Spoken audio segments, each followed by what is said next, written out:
Mirá, esta es la ciudad de Río Tercero hoy.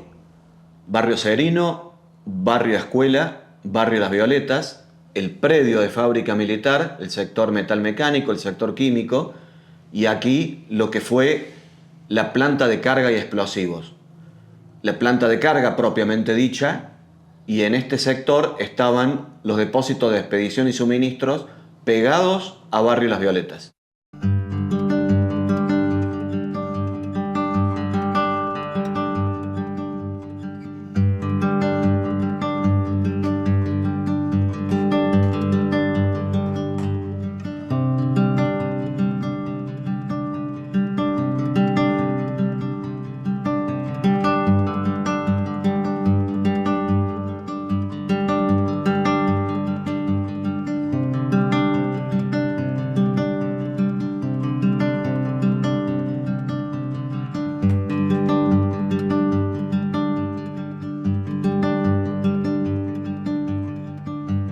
Aquí fue.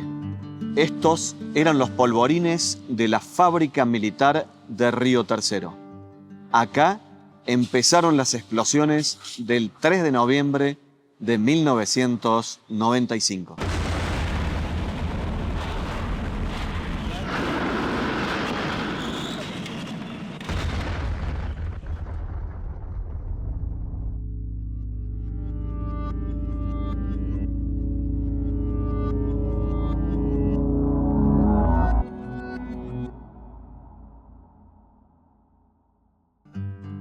Pero aquí no se inició la trama que provocó la voladura de la fábrica militar. Esa trama se remonta, en realidad, a una sucesión de hechos anteriores. Esta es la historia de uno de los casos de corrupción más escandalosos y de consecuencias más graves de la historia argentina.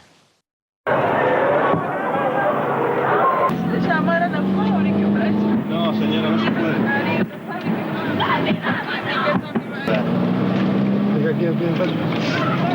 Estaba en quinto año en la escuela José Hernández y no sé dónde está, no la puedo encontrar.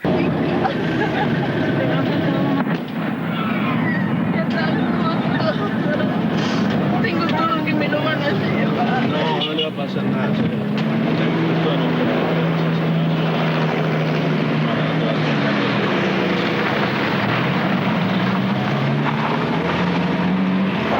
Hay un montón de heridos, esa zona una cosa de loco. Gente con la cara rota, los brazos, todo el cuerpo. Un desastre.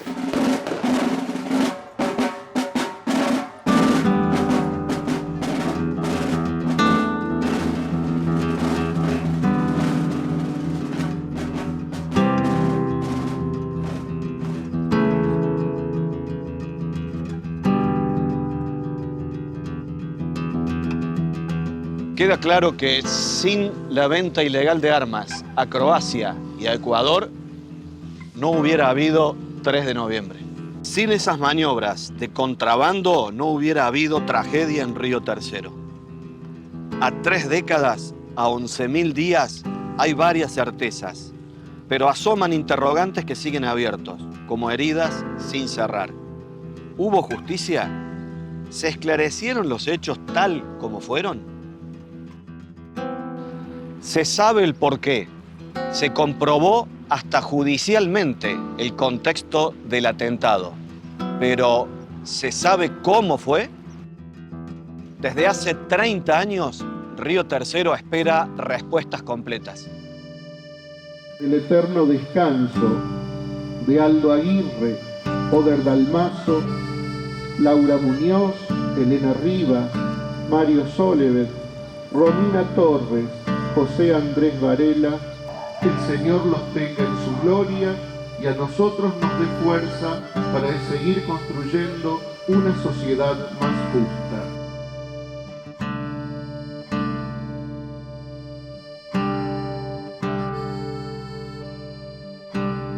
Entre las certezas hay una clave, y es el eje de la razón por la que los polvorines se hicieron humo. Esa certeza, incluso judicial, es que sin exportaciones ilegales de armas entre 1991 y 1995, sin ese arbitrario, atropellado, desprolijo y corrupto mecanismo ilegal para exportar armamento viejo, maquillándolo como nuevo, no hubiera habido tragedia.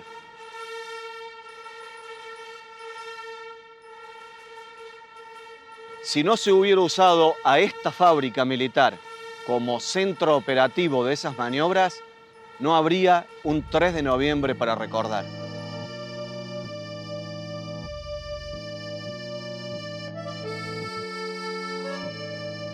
Un dato asoma como clave.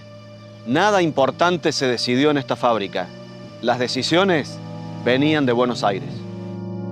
En el año 92 se cierra la planta de carga de la fábrica, es decir, por orden de la dirección de fábrica, que por supuesto era una orden que venía desde Buenos Aires, y toda la gente que estábamos en la planta de carga fuimos a diferentes lugares. Nosotros veníamos de un proceso que inició el gobierno menemista, a donde ya la fábrica venía descapitalizada, todo un proceso degradatorio de todo lo que implicaba seguridad, elementos de trabajo. Bueno, la fábrica estaba para privatizarse en ese momento. En el año 93, el entonces director de la fábrica, Cornejo Torino, hace reuniones de jefatura y dice de que se reabría nuevamente la planta de carga. ¿Por qué? Porque venía un ingreso de trabajo importante desde, digamos, con venta hacia el exterior. Hacia Croacia.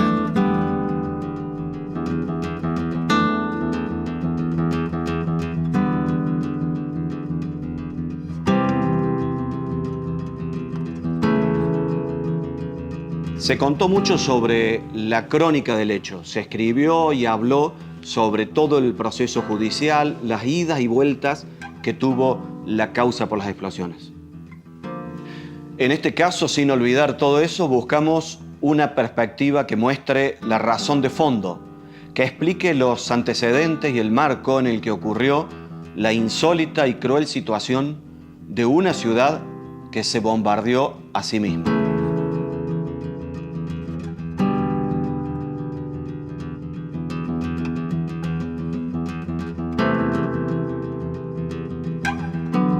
Porque las bombas que eran para otra guerra estallaron acá.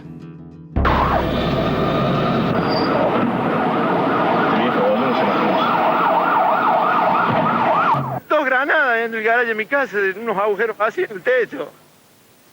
¿Había alguien en tu casa? No encuentro a nadie, no sé si se han ido, qué les ha pasado. Mis hijos están en la escuela, mi esposa con el bebé no sé dónde están, y la señora que trabaja en casa, no encuentro a nadie. Se me cayó toda la casa. ¿Tu familia? No, gracias a Dios todo bien. Gracias a Dios, gracias a él. Yo estaba trabajando y gracias a él que me la sacó, todos están en tan cancha. Y bueno, y se cayeron los techos y a ver, se hace la mierda, ¿viste? En la cual viene el doctor Carlos Saúl Menem, el presidente de la Nación, acompañado de parte de su gabinete, acordonado y respaldado por gente de la Gendarmería y del Ejército. Doctor Menem, unas palabritas para el tercero, doctor. Después va a haber una cosa que te Gracias, doctor. Lo que explotó fueron 5 polvorines, se preservó un polvorín, 5 polvorines a la vuelta de la fábrica. En principio se trataría de un accidente. Lo que le explotó a los riotercerenses hace 3 décadas era un embarque a Croacia que no llegó a ser completado. Era el 8º comprometido y vendido a ese país para su guerra contra Serbia en los Balcanes del este europeo. Y era el 4º embarque que saldría directamente desde Río Tercero. En marzo de 1995 saltó en Buenos Aires la primera noticia periodística que daba cuenta de que habría armas argentinas en uso en una repentina guerra desatada entre Perú y Ecuador. De fabricaciones militares salían ilegalmente armas a Ecuador. A los pocos días saltó otra sospecha. Había también operativos similares, pero de mucha mayor envergadura, de ventas clandestinas a Croacia.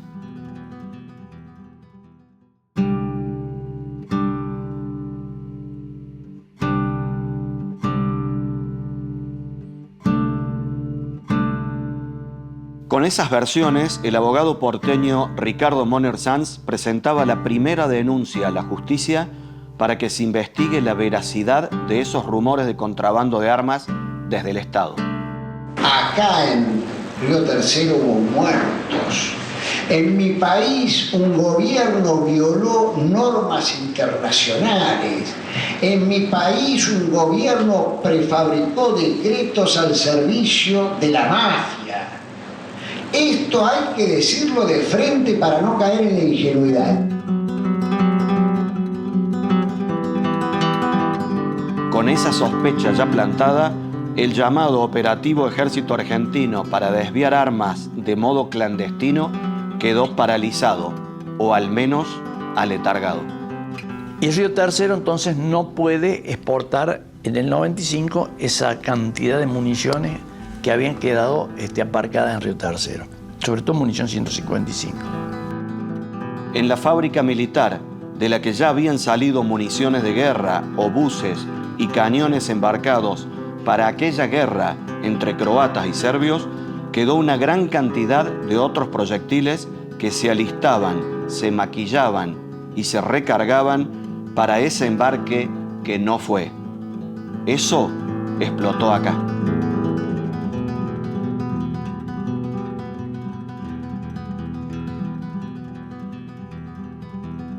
Se maquillaron los cañones Citel, los cañones, los obuses Otomelara. Es decir, se les borraba todas las inscripciones, el marcado que podía identificar procedencia, porque tenía el escudo argentino, decía Ejército Argentino, con masilla para los chapistas, para los que usan los chapistas de autos. Se lijaba y después se pintaba.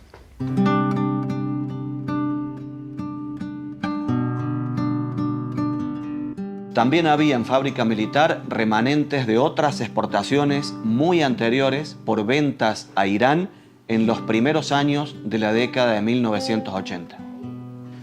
Esas ventas no fueron ilegales y esos sobrantes de bombas de 155 milímetros de unos 60 kilos cada una fueron aprovechados también para exportar a Croacia, retocadas y exportadas, pero ahora ilegalmente. Pero un saldo de esas hechas para Irán quedó y también explotó acá en 1995.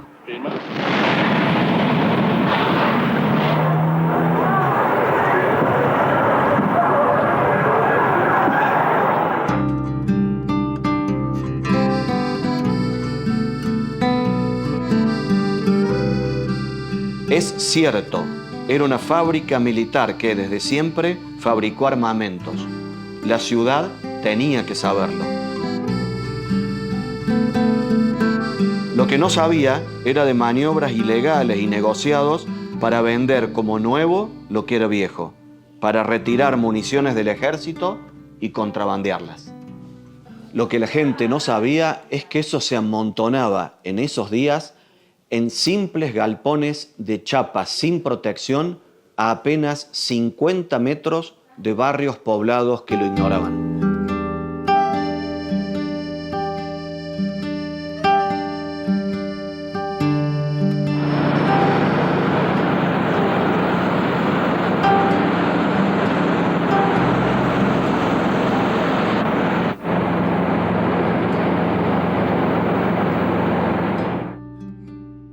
Lo que bombardeó a Río Tercero fue ese material bélico que se alistaba para otro contrabando.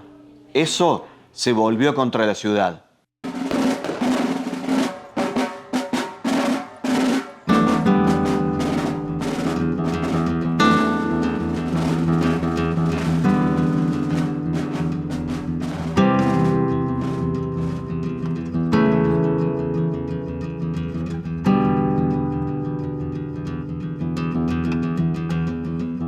En la causa judicial investigada en Buenos Aires sobran pruebas y testimonios sobre esas maniobras ilegales con las armas.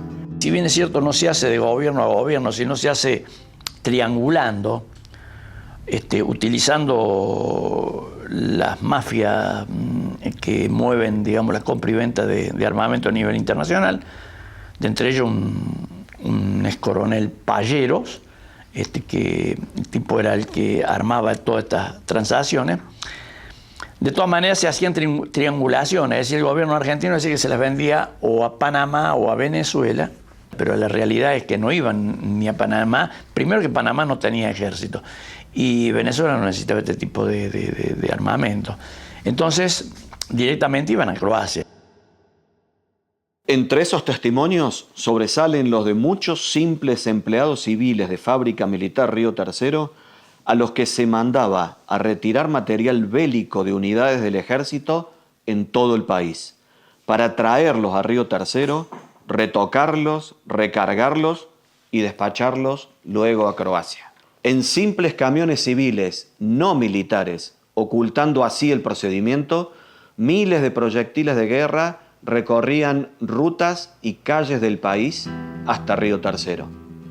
En otras oportunidades era personal de esta fábrica militar el que recibía órdenes de ir a destacamentos militares del país, retirar munición de guerra y llevarla directo al puerto, y de ahí rumbo a Croacia. Eran proyectiles viejos, vendidos como nuevos. A comienzos de 1995 se preparaba otro embarque con la Fábrica Militar de Río Tercero como centro operativo. Ese es el embarque que no fue. Fueron esas bombas las que bombardearon las calles y las vidas de Río Tercero.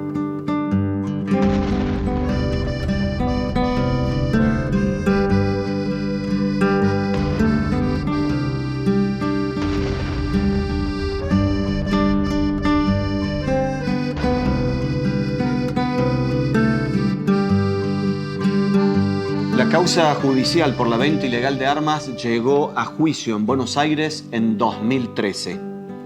El expresidente Menem y otros 11 funcionarios y directivos y mandos medios de la empresa estatal Fabricaciones Militares terminaron condenados por contrabando. Era el delito menor, porque por asociación ilícita habían sido sobreseídos.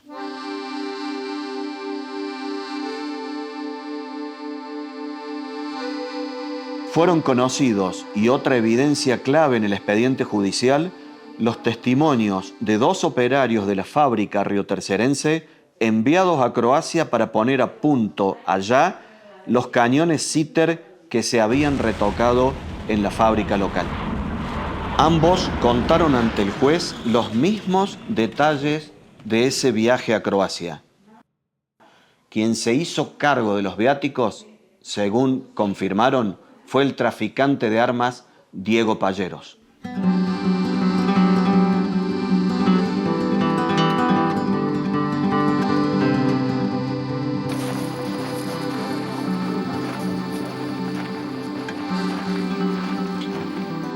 La declaración del riotercerense Omar Gaviglio fue clave en la causa por el contrabando de armas, por el nivel de detalle que aportó sobre los operativos.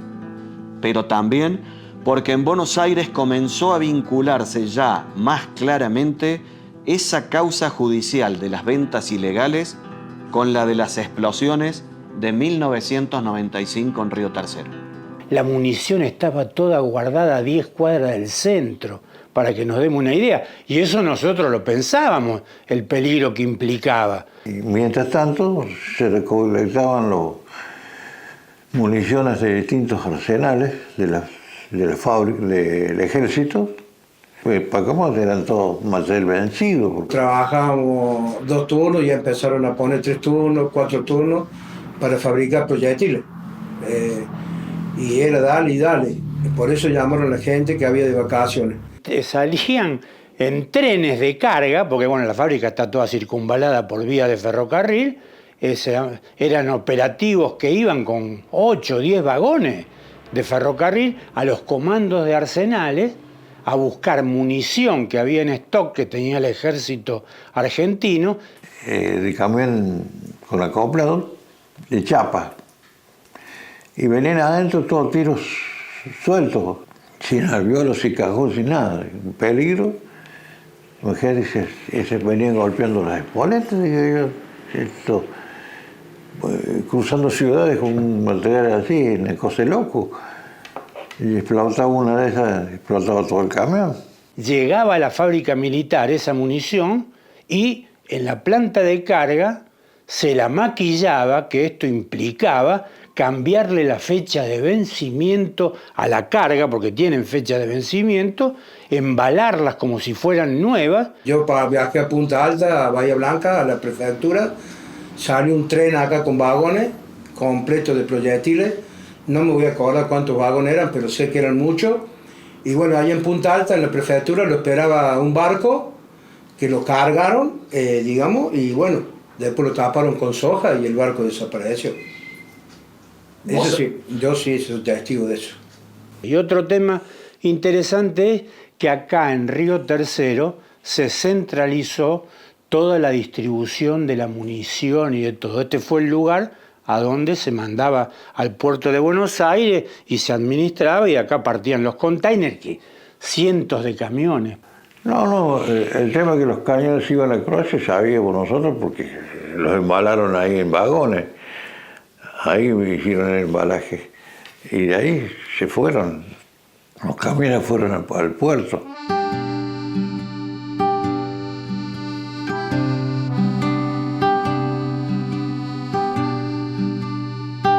Decenas de miles de bombas de guerra se apilaban, se amontonaban en la planta de carga y en los 5 depósitos de la sección Expedición y Suministros a escasa distancia de barrios poblados de la ciudad.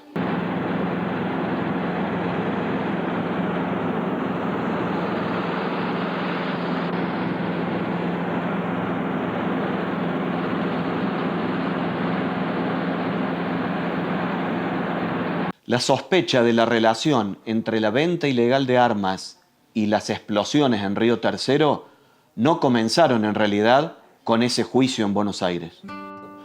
Antes, ya a fines de 1995, comenzaron las primeras preguntas sobre ese vínculo en los medios periodísticos, incluso locales.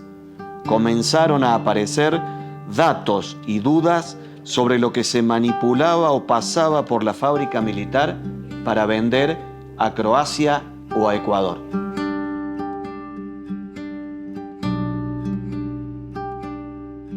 Era armamento que se le sacaba al ejército, se lo camuflaba, se le borraban las inscripciones y se mandaba a Croacia.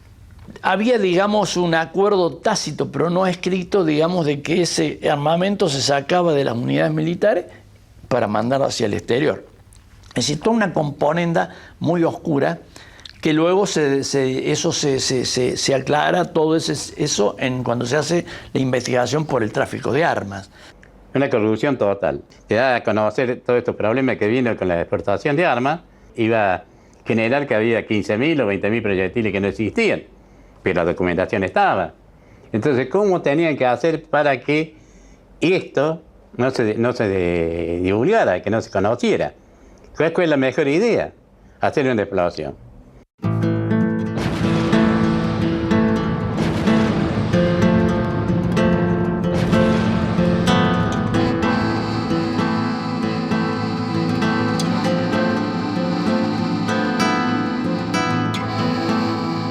Y eso fue uno de los últimos envíos de armamento pesado y munición que se mandó de acá. Y a modo de anécdota, yo compraba el Clarín y un día viendo el diario vemos un desfile en Croacia del ejército y vemos un cañón muy familiar, era para nosotros el cañón.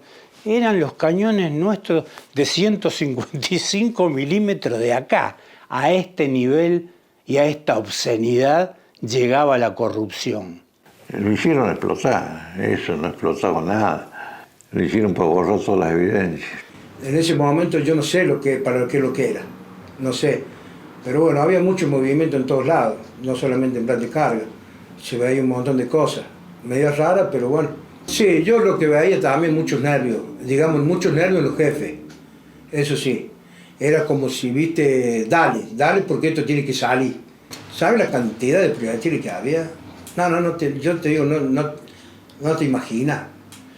Traían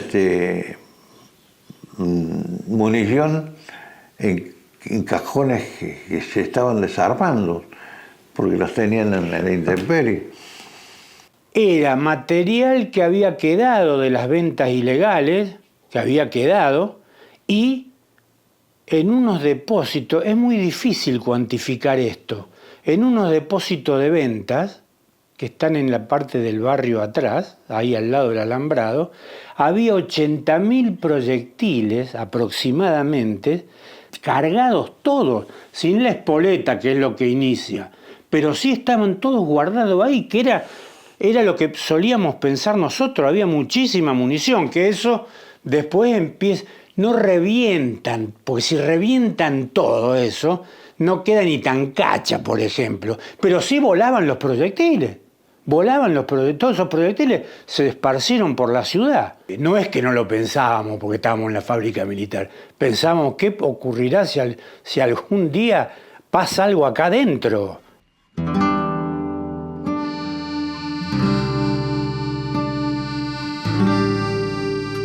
Mientras tanto, la causa judicial que investigaba el Juzgado Federal de Río Cuarto por lo ocurrido en Río Tercero avanzaba en los primeros meses tras la tragedia hacia la hipótesis de un accidente o de un hecho ligado a la falta de seguridad en la fábrica.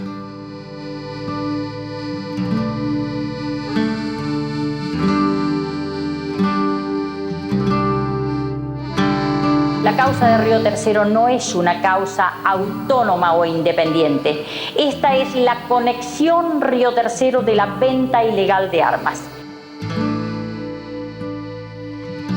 Desde el inicio, una persona ocupó un rol central para que se descarte la teoría del accidente y se encamine la causa hacia el vínculo con el tráfico de armas.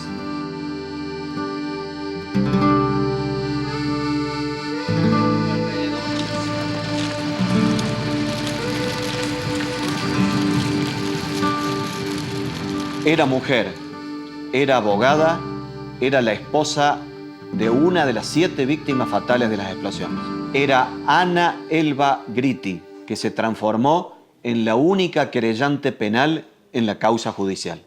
El imputado que dirigía la fábrica está imputado por haber colaborado en el contrabando de armas. O sea que una conexión bastante directa. Es el único que bueno. Demoró mucho tiempo, pero avanzó mucho. En el 2003, o sea, a 8 años, tuvimos la primera, digo yo, de las 2 verdades importantes que nos hacían falta.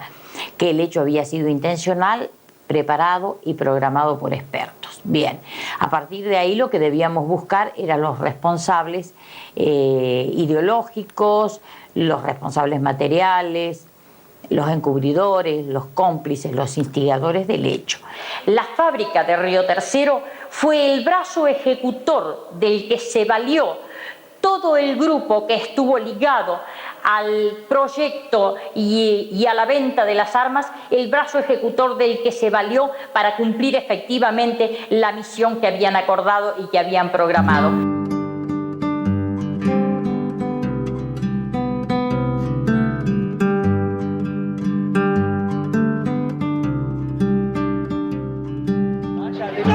Hoy es un día de duelo y de luto para la ciudad de Río Tercero.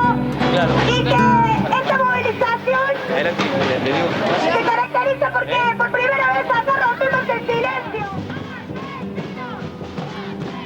Con los años se sumaron movilizaciones y reclamos en Río Tercero. Cada aniversario se repetían marchas y la comunidad local empezó a hacer suya la convicción también de que no había sido un accidente.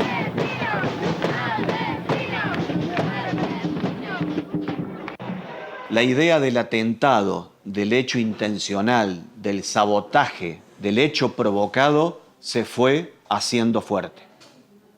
Ana Gritti falleció en 2011. Su tesón y porfía fue central para que la causa judicial no cayera en el olvido o no se resolviera como un desgraciado accidente sin explicaciones de cómo ni de por qué. La causa fue mutando y finalmente avanzó sobre la hipótesis de un hecho intencional, de un atentado.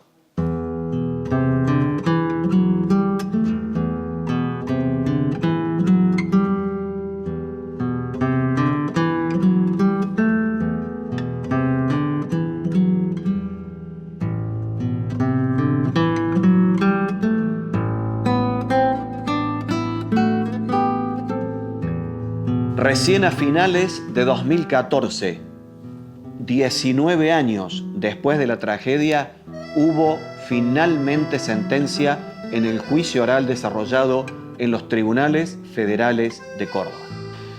La causa judicial tuvo idas y vueltas en cuanto a imputados. Pasaron 4 jueces con el expediente en sus manos. Finalmente, se acusó de estrago doloso a 4 militares que tenían cargos en la conducción de la fábrica militar Río Tercero y en la empresa Fabricaciones Militares en Buenos Aires.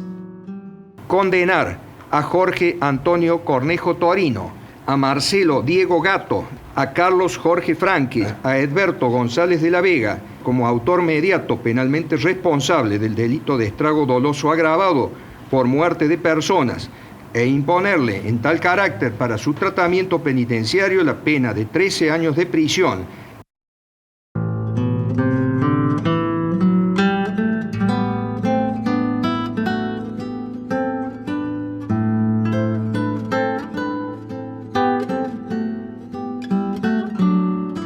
Antes de llegar al juicio, por arriba de esos cargos de mandos medios, hubo otros investigados. Quien era presidente de Fabricaciones Militares al momento de las explosiones, el general Juan Carlos Andreoli, ya había muerto con la caída de un helicóptero, suceso que plantó más de un interrogante. El general Juan Carlos Andreoli, interventor de Fabricaciones Militares, y el coronel Rodolfo Aguilar murieron al estrellarse en el campo argentino de polo el helicóptero en el que viajaban. Andreoli era una figura clave en el caso.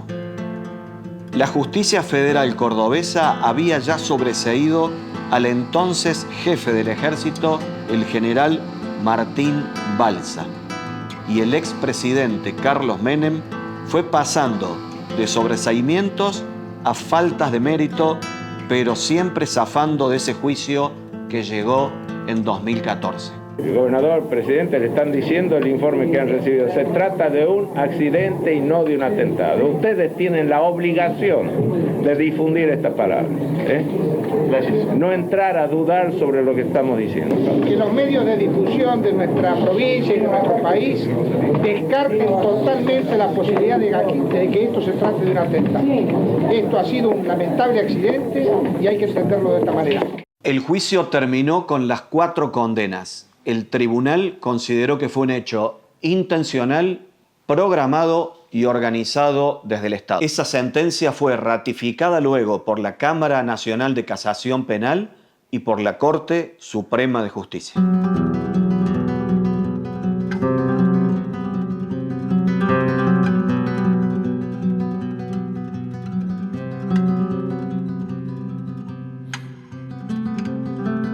La sentencia judicial habla de aparato organizado de poder. Y apunta ese fallo que los 4 condenados son autores mediatos de estrago doloso. Eso implica que esos mandos medios obedecieron órdenes. ¿De quiénes? ¿Cuál fue el aparato de poder? Si ese fue el argumento, el fallo se quedaba a mitad de camino. De alguna manera dejaba la puerta abierta para que se reabriera la discusión judicial, pero ahora mirando para arriba.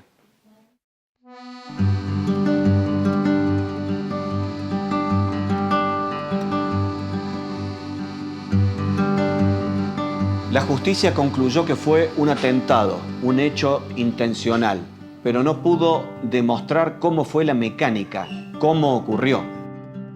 El fallo condenó a mandos medios de Fabricaciones Militares que no podrían haber hecho nada sin órdenes superiores, a las que no identificó. Con los años y con la pérdida de la influencia de su poder, Menem fue vuelto a ser involucrado en la causa de las explosiones. Llegamos así a 2021, 26 años después de la tragedia, cuando la justicia ordenó hacer un segundo juicio por el atentado, ahora con Carlos Menem como único imputado. Pero pocas semanas antes de su inicio, el expresidente falleció a los 90 años. La causa judicial se cerró entonces definitivamente, ya sin ninguna otra instancia posible.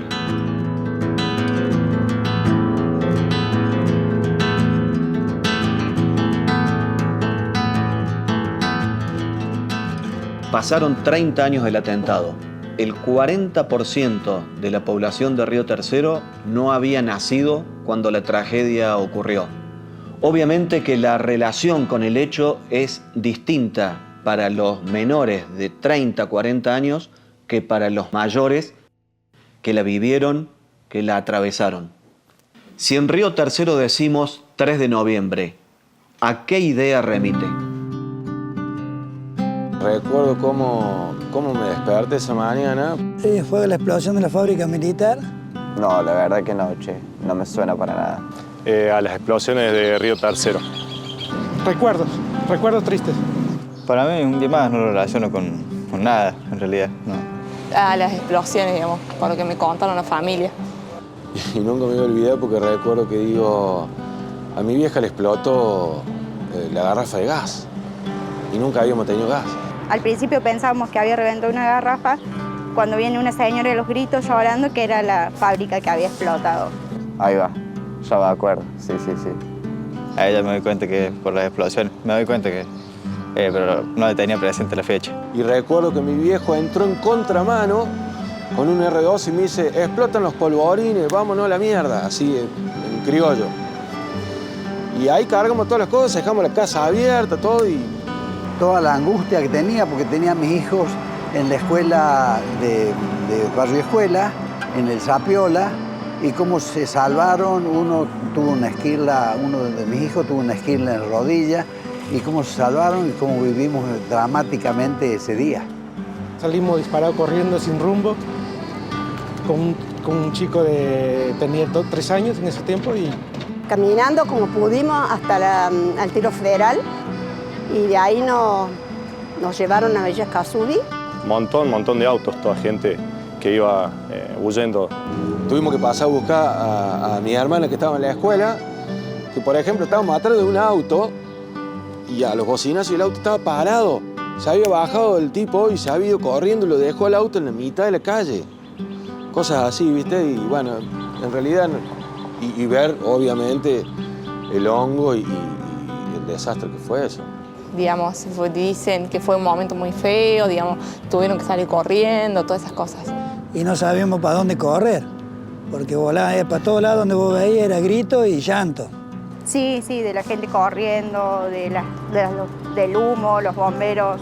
Salir a la vereda, no entender nada, ver gente corriendo por todos lados, mucha locura en sí, gente desorbitada. En todo eso mucha gente perdió la vida, algunos muy lastimados, golpeados. Que fue muy triste y muy doloroso, en especial para los familiares que perdieron a sus seres queridos. Bastante fuerte, bastante fuerte.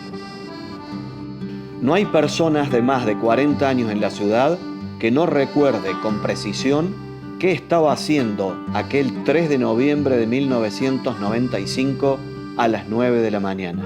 Es la memoria colectiva de la tragedia, la memoria del olor a pólvora, del ruido atronador de una guerra, la memoria de una ciudad que huía de sí misma.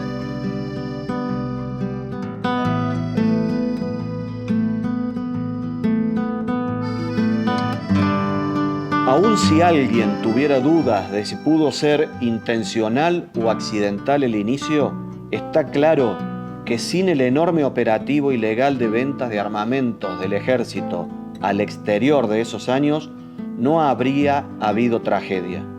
Sin ese acto de corrupción no había nada que pudiera estallar.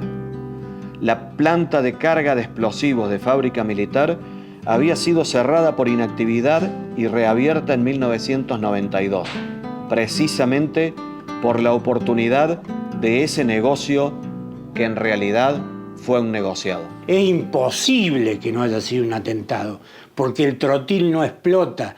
El que organizó todo esto no cuantificó absolutamente nada. Esto fue sin piedad. Esto es muy difícil en el razonarlo. ¿Quién hizo todo esto?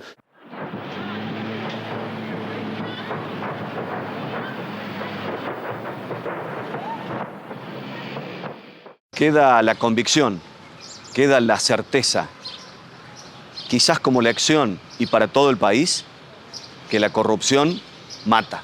Acá hubo gente que murió, bombardeada por la corrupción.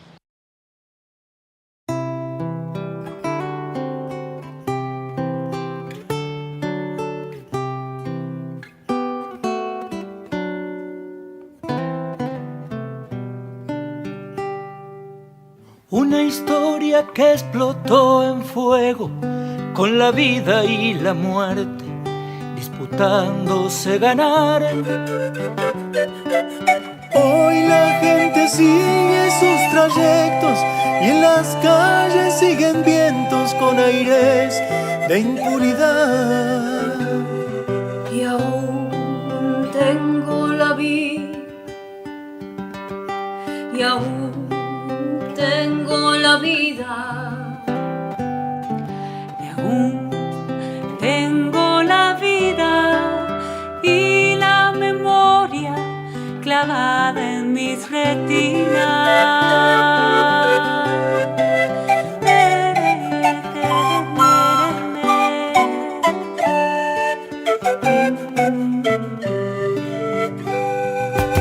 Se declara muerte a la justicia por las ventas ilegales de las armas del horror. Pasan magistrados sin respuestas y nos duele la conciencia por los niños que vendrán. Y aún tengo la vida,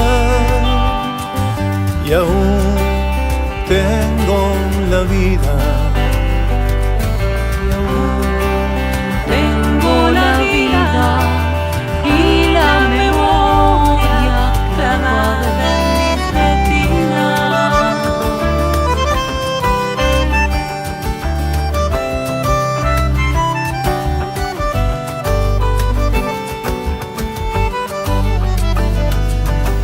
Canto porque mi lucha es la tuya y tu lucha es la de todos y de los que ya no están. Brindo porque esta marcha en nosotros nos libere del espanto y nos lleve a la verdad. Y aún tengo la vida y la memoria clavada en mis retinas. El tiempo lo único que hace es acostumbrarnos a vivir con la ausencia, pero las heridas no se cierran nunca.